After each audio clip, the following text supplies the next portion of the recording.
Hello and welcome to today's Lunch and Learn session. It's the fourth of our sessions that have been coordinated with the Mental Health Awareness Week, and this year's theme is that of community. So over the first three sessions, I've really introduced firstly the importance of community, how that can support individuals' mental health when we start thinking about having a sense of belonging. I've also highlighted some of the risks that a sense of loneliness can have on an individual's mental health. On the second of our sessions, I started to talk about or share with you some of the statistics that mental health issues are and have within the UK. And then also started to introduce on the third session what it is to be mental health aware. So giving outlines in terms of what's good and what it's worth being able to notice if you feel that people around you may be struggling with their mental health. So ultimately introduce the issues of mental health, then the importance of community, and then the ability to spot people that have mental health awareness challenges or are experiencing problems, I think is really pretty important. It gives us something actionable to really think about. So in this fourth session, I am introducing you to the benefits and also the impact that what we call micro moments can have. And I think it's always really important when we talk about the benefits it can have is to think about one, the receiver of those benefits and the impact it can have on them, but it also will have an impact on yourself. So it can also generate a feel-good factor. Now, I think big caveat to that is that obviously the act of giving or sharing and supporting an individual, first and foremost, has got to be in support of the other person. And I think as a secondary impact, it really is the benefit that you receive yourself. So there's got to be a certain amount of integrity and honesty in that action, that support being given. So when we're talking about micro moments, what really do I mean by micro moments? Well, before I go on to answer that question, I'm going to help define what micro moments are. And in the case of this presentation, just also remind yourself that micro moments can be something that are applicable both within the work community, I could say work environment, but ultimately in this series of Lunch and Learns, the focus really is community. And having also said that we spend a third of our time at work, actually it is ultimately a community that we are engaged with when we spend so much time at work. So the micro moments can be applicable and relevant at work, but also in the other communities that you're involved in. And remember that we don't need to be in solely one community. Communities can vary from work to friends and family, through to faith group, through to sports group and hobby group. So it may be that we are intrinsically involved with a number of communities. And remember, I talked about the importance of community and what that means and how that reflects us. It's really about an environment with people that you feel comfortable being yourself. Maybe an overused analogy is think of that jigsaw puzzle, that you are the right size, the right shape, the right colour, the right brightness within that jigsaw piece that fits in when all of the other elements are in place. Why are micro moments important? So I'll talk you through what are micro moments, but also why they're important. And there are really clear evidence in terms of that it has a significant benefit within the communities that we are in. What's the science behind it?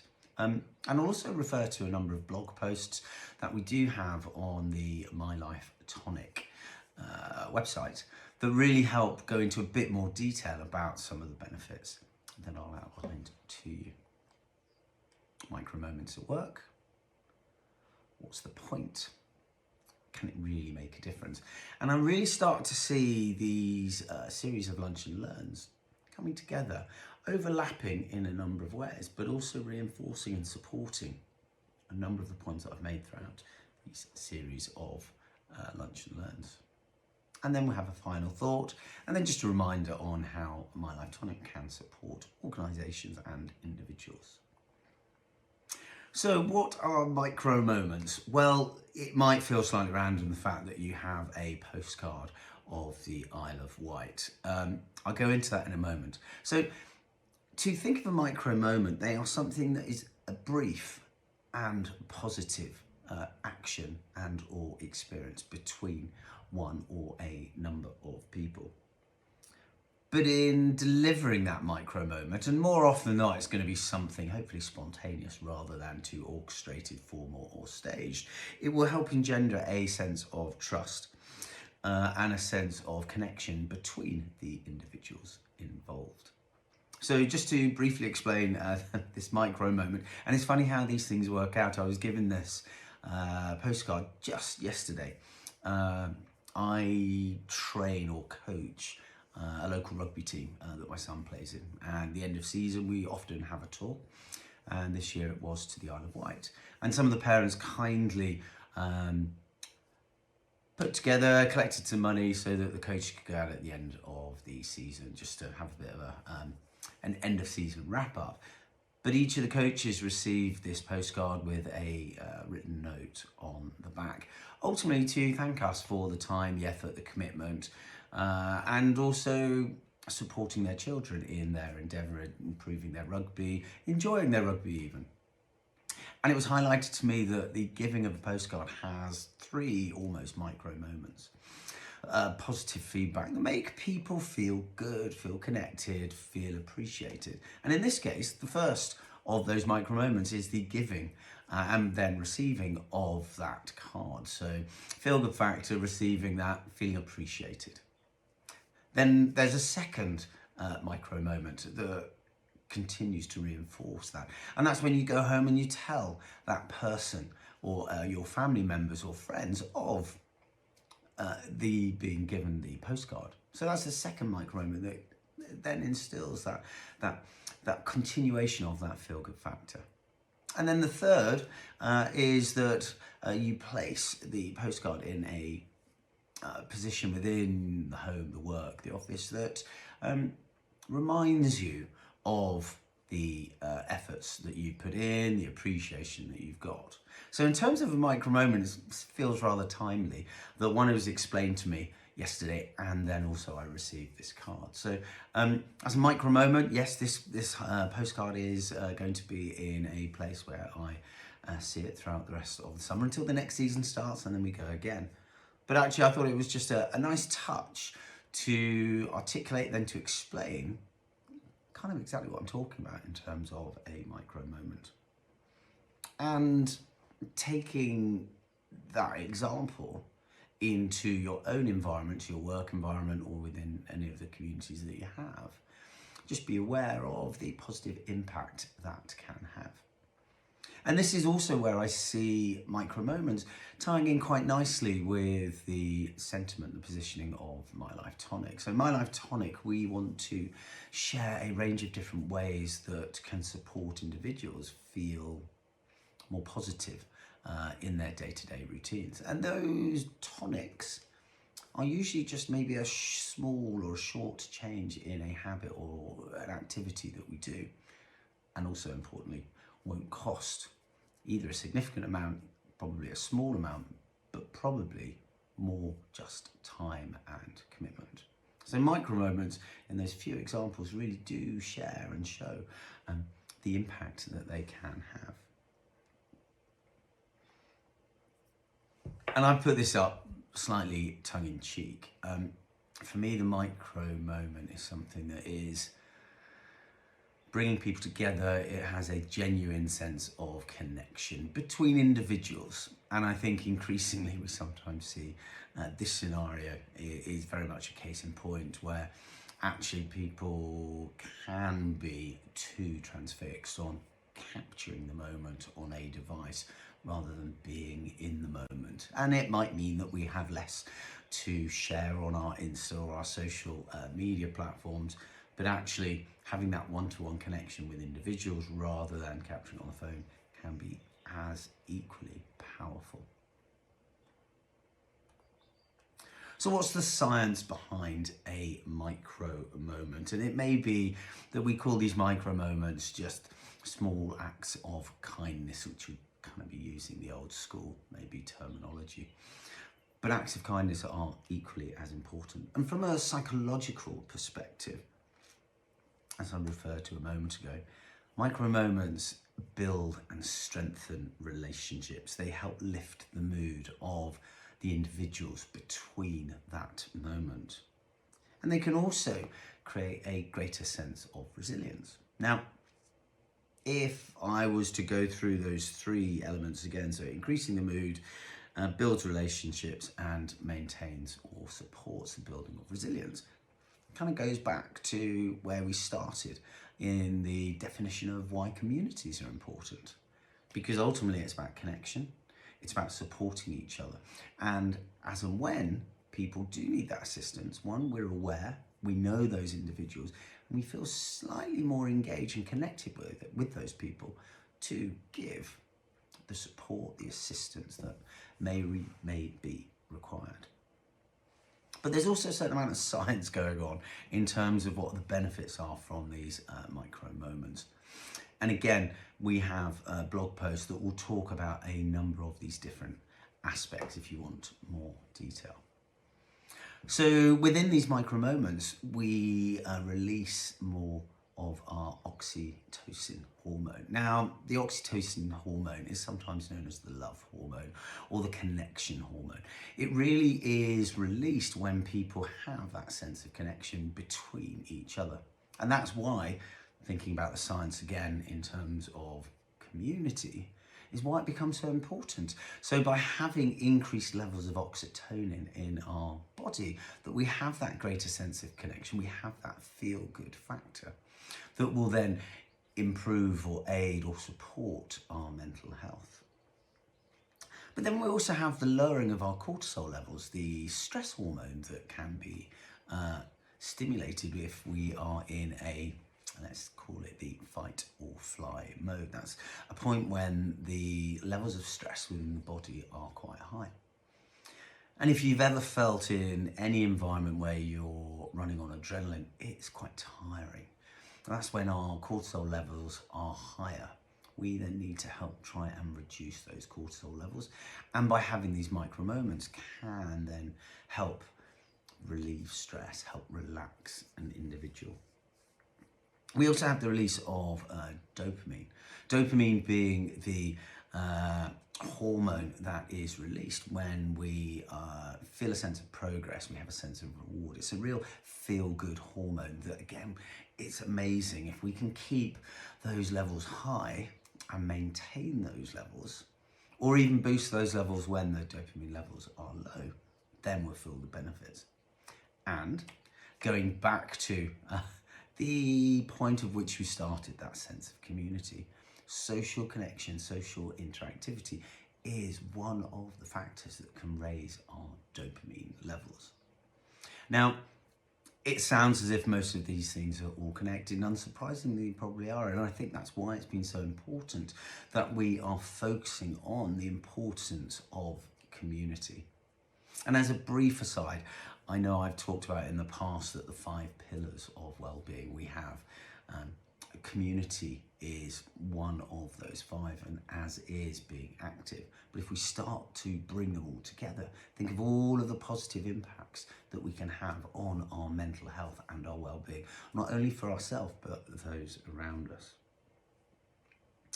So then when we start talking about the bigger picture, so we've boosted our oxytocin levels, we've boosted our dopamine levels, we've reduced our cortisol levels. It could also be that we have stimulated our serotonin levels. And again, that's boosted by the social connection. It's that feel-good hormone that is released. Ultimately, what we're talking about here is building a greater sense of trust, a greater sense of belonging. And that is within that sort of community space that is all so important. But I think what's really important is the fact that they're genuine, that they're sincere, and they involve an element of, or a huge element of, one-to-one personal interaction. And they're sincere elements. In fact, I would almost go so far to say that when we have those interactions that don't feel sincere, can actually have the reverse effect. So as much as we can do when we deliver these micro moments, when we share these micro moments either, that they are done from a genuine point of concern. And then when we look at now the micro moments at work, just a few tips, a few pointers that will help that sincerity really come through.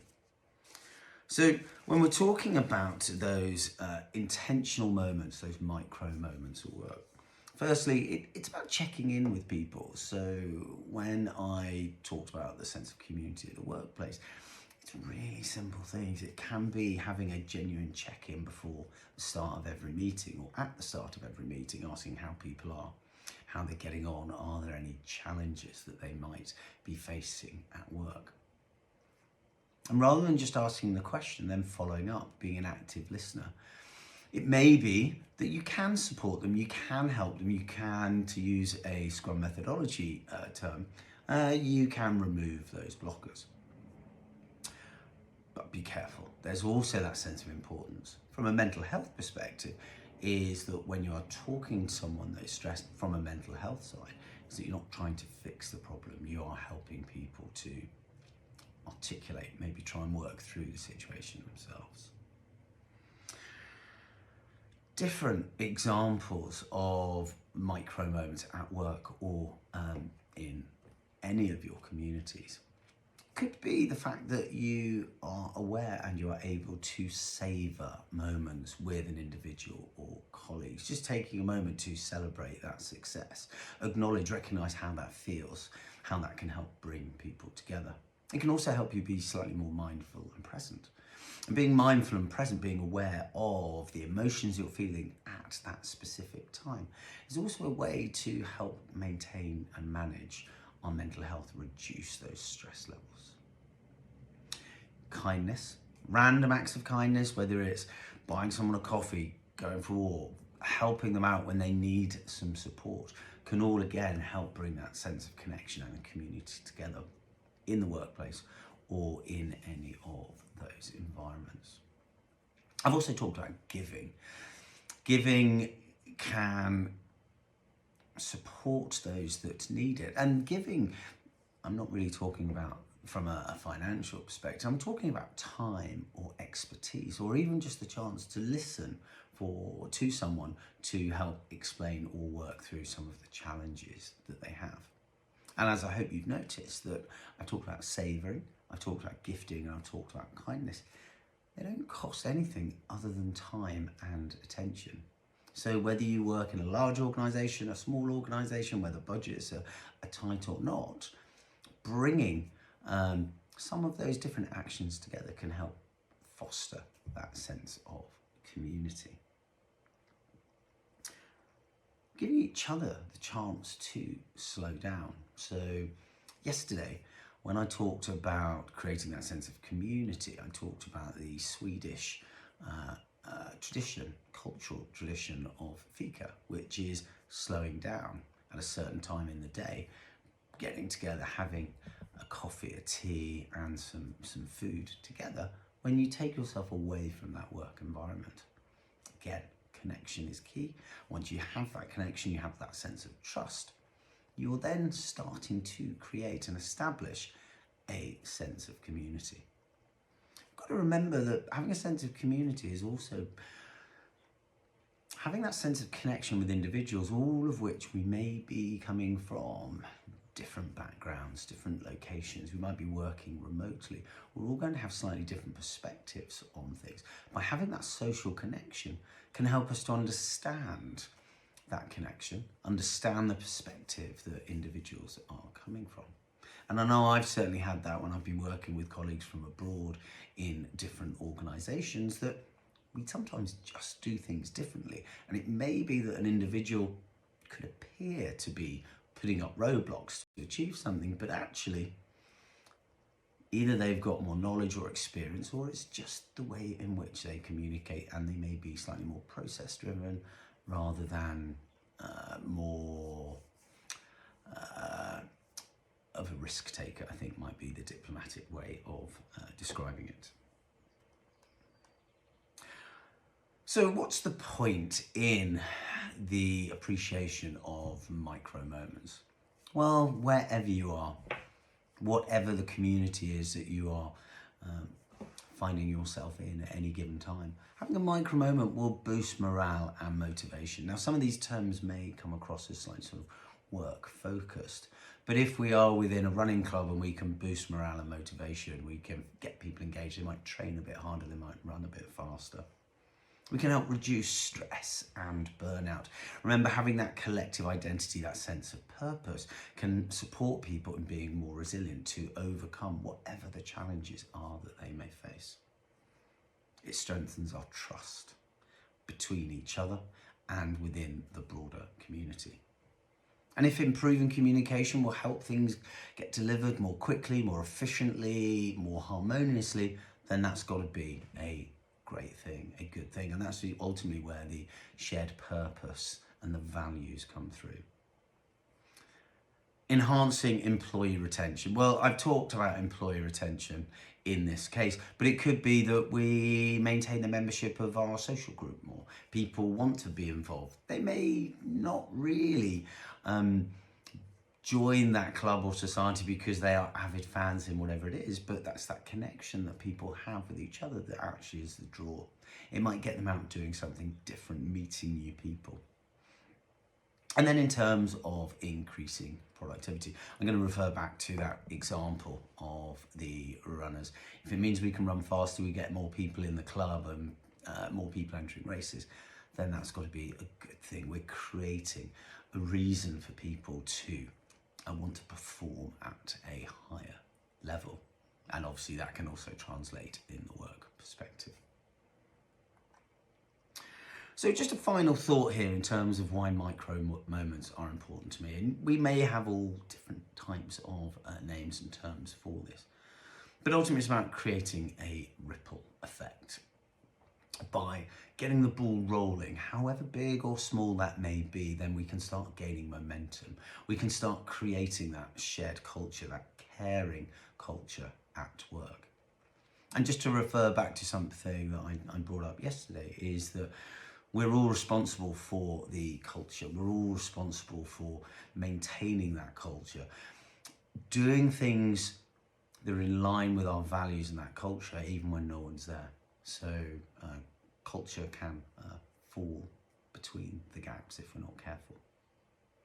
And remember, connection doesn't need to be big to be impactful or meaningful. So start small. Show or experience the difference that it can make. And hopefully you'll start feeling and seeing the benefits from an improved mental health perspective, if you're feeling better, or if people around you are feeling better about themselves. And ultimately, that's the most important thing. We're looking after each other. By these small acts, we can be supporting the overall mental health of the people and the community around us. So just as a brief summary, in today's presentation, I have talked about the benefits of gifting, kindness, savouring, serotonin levels, dopamine levels, cortisol levels, and also maintaining levels of oxytocin. All of which we outline in our blog, so that if you want to find out more, you can get more detail. Just visit mylifetonic.com and then you'll see the Life Tonic tips where you can search through and find more information about them. And really, a sense of community, micro moments, it's something that My Life Tonic truly fundamentally believe in. We can make a difference by making small changes in our daily routine that can have a significant and impactful change to the way we feel, the way we behave. And we call those life tonics, whether it's getting more exercise, whether it's getting outside more often, whether it's being an active member of a community and appreciating the benefits that they can have. So if you'd like to find out more about My Life Tonic, please don't hesitate to get in contact or just visit our website. We can then share a number of the different tools and ways in which we can make those small differences. And those differences will accumulate over time. And it may be at the end of the year or after a given period that you really get to stop and appreciate what those differences are and the progress that you have made. Thank you for joining this Lunch and Learn session, the fourth in the Mental Health Awareness Week series, addressing the theme of community. Thanks for joining, and look forward to hearing from you.